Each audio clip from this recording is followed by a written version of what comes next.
Bharat America trade deal, Kashmir की सेब industry को होगा 10,000 करोड़ का नुकसान। आइए क्या है खबर जानते हैं। तो भारत और अमेरिका के बीच नया व्यापार समझौता हुआ है। इस समझौते में कृषि उत्पादों पर भी चर्चा हुई है। खासकर अमेरिका से आने वाले सेब पर आयात शुल्क कम करने की बात सामने आई है। सेब उद्योग का महत्व। तो कश्मीर भारत के कुल सेब उत्पादन का लगभग 70 से 75% हिस्सा देता है। हिमाचल प्रदेश भी बड़ा उत्पादक राज्य है। कश्मीर का सेब उद्योग लगभग 10,000 करोड़ रुपए का है और लाखों किसान और श्रमिक इस उद्योग पर निर्भर है। भारत के प्रमुख सेब उगाने वाले राज्य जिसमें से जम्मू कश्मीर 70 से 78%, जिसमें शोपियां, बडगाम, बारामूला और सोपोरे आदि उगाते हैं। हिमाचल प्रदेश के प्रमुख जिले जैसे कि शिमला, किन्नौर, कुल्लू, मंडी, चंबा। उत्तराखंड में मुख्यतः हर्षिल, चमोली, नैनीताल क्षेत्र है। दुनिया में सेब का उत्पादन। चीन सबसे ज्यादा सेब उत्पादन वाला देश है जिसमें 51 मिलियन टन है। अमेरिका लगभग 4.9 मिलियन टन का उत्पादन करता है। तुर्की लगभग 4.4 मिलियन टन का और पोलैंड 3.38 मिलियन टन का उत्पादन करता है और भारत लगभग 2.6 मिलियन टन का करता है, यानी कि टॉप 5 में। भारत अमेरिका कृषि डील पहले और बाद में का क्या अंतर है। तो एप्पल, इसकी स्थिति पहले क्या थी और अब क्या बदला है। तो इम्पोर्ट ड्यूटी लगभग 50% से घटकर लगभग 25% कोटा के अंदर रख दी गई है। इससे मिनिमम इम्पोर्ट प्राइस जो MIP होती है वो 50 रुपये केजी बढ़ाकर 80 रुपये केजी कर दी गई है। भारत के कुछ कृषि उत्पाद जैसे कि चाय, मसाले, कॉफी, नारियल उत्पाद आदि पर अमेरिका टैरिफ यानी कि कस्टम ड्यूटी को शून्य करेगा। भारत के से अमेरिका को निर्यात जैसे कि टी, कॉफी और स्पाइसेस का होता है। उसकी स्थिति पहले क्या थी और अब क्या है।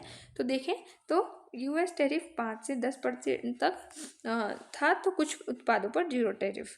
निर्यात अवसर सीमित थे और बढ़ने की हाल संभावना है।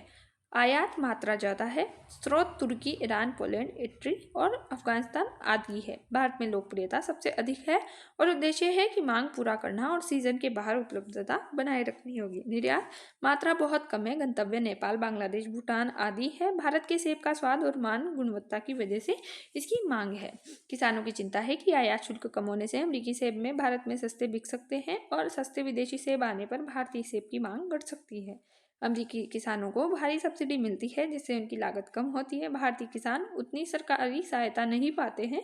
इससे स्थानीय किसानों को नुकसान का खतरा है। सरकार का पक्ष है कि आयात पर कुछ सीमाएं यानी कि कोटा जारी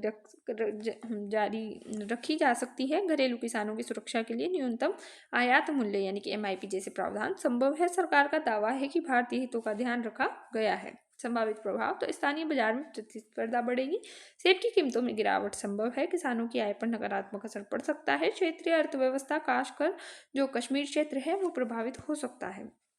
भारत के सेब किसान और US अमेरिका के सेब किसान। तो भारत का आकार, भारत छोटे और सीमांत किसान होते हैं जैसे कि 1-2-3 हेक्टेयर पे वो खेती करते हैं। यहाँ की जोतें जो छोटी है। अमेरिका में 50 से 100 हेक्टेयर या उससे अधिक के क्षेत्र पे ऐसे की खेती की जाती है। तकनीकी और मशीनरी। तो भारत पारंपरिक तकनीकों पर निर्भर है। कोल्ड स्टोरेज और सप्लाई चेन की यहाँ पे कमी है। इंफ्रास्ट्रक्चर की कमी है और यहाँ पे वित्त की कमी भी देखने को मिलती है। अमेरिका हाईटेक खेती करता है, वहाँ पे वित्त की भी जो है भरपूर मात्रा है। सरकारी सहायता। तो भारत सीमित सब्सिडियां मिलती है। MSP सेब पर लागू नहीं है और बीमा और सहायता योजनाएं पर कवरेज यहाँ पे सीमित है। अमेरिका में भारी कृषि सब्सिडी वहाँ के किसानों को मिलती है। क्रॉप इंश्योरेंस व्यापक है और निर्यात प्रोत्साहन और सरकारी समर्थन है।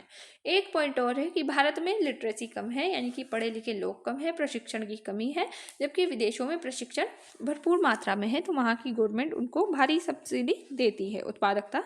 भारत औसत उत्पादकता कम है जबकि लगभग 10-12 टन प्रति हेक्टेयर वो कर लेता है और अमेरिका अधिक उत्पादकता लाता है यानी कि लगभग 30 से 60 टन प्रति हेक्टेयर उनकी उत्पादकता है। सरकार का किसानों के लिए आवश्यक कदम है कि मजबूत सुरक्षा उपाय हो, किसानों को सीधी आर्थिक सहायता दी जाए, सेब जैसे फलों के लिए विशेष सहायता पैकेज हो, इनपुट सब्सिडी जैसे कि खाद, पैकेजिंग, परिवहन ऐसी सुविधाएं उपलब्ध कराई जाए और इनको लोन भी आसानी से प्रोवाइड किया जाए और अच्छी सब्सिडियां दी जाए।